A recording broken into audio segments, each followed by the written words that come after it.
गोवा का सलीगाम गांव, दिन में चर्च की घंटियों की गूंज, रात में सिर्फ हवा और पेड़ों की सरसराहट। पर गांव के बीचों बीच खड़ी वो पुरानी हवेली, लोग उसे क्रिस्टिना हाउस कहते हैं 1956 में यहाँ कुछ ऐसा हुआ था जिसके बाद वो घर कभी वैसा नहीं रहा। उस साल चर्च के पास रहने वाले एक कपल, क्रिस्टिना और जोसेफ, हर रविवार प्रार्थना के बाद वहीं से गुजरते थे। पर एक रात जोसेफ ने क्रिस्टिना को किसी अजनबी के साथ देखा। गुस्से में उसने उसे उसी हवेली में बंद कर दिया और सुबह जब दरवाजा खुला, क्रिस्टिना जिंदा नहीं थी, गला कटा हुआ। दीवार पर लिखा था, "Who are you?" पुलिस ने केस बंद कर दिया, पर गांव वालों ने कहा वो घर अब सांस लेता है। रात में वहां से गुजरो तो खिड़कियां खुद खुलती हैं और कोई औरत धीमे सुर में गाती है, "आव मरिया।" एक बरसाती रात थी। एक पुलिस अफसर नई पोस्टिंग पर आया था, गांव की सड़कों पर गश्त कर रहा था। जब वह उसी हवेली के पास पहुंचा, उसने देखा टूटी खिड़की से किसी ने टॉर्च की रोशनी में झांका।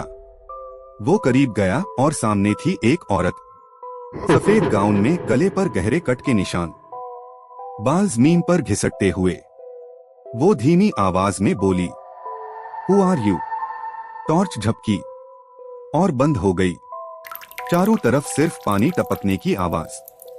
फिर वही आवाज दोबारा, इस बार पास से, "Who are you?" अफसर ने पीछे हटना चाहा, पर जमीन में से किसी ने उसका पैर पकड़ लिया। उसने नीचे देखा, क्रिस्टिना का हाथ मिट्टी से बाहर निकला हुआ था, आंखें सफेद, होंठ काले और पूरा चेहरा आधा सड़ा हुआ। हवा में झूमर हिल रहा था।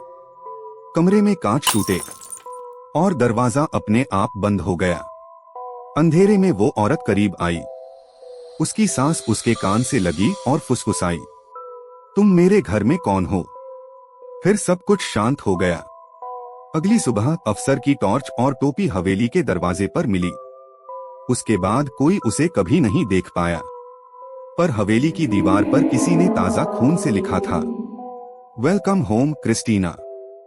आज भी सलीगाम के लोग कहते हैं, बरसात की रातों में जब हवा नमक सी गंध लिए चलती है, तो उस घर की खिड़की से कोई धीमी सी आवाज आती है, "Who are you?" और अगर तुमने जवाब दिया, तो वो तुम्हें पहचान लेती है, हमेशा के लिए।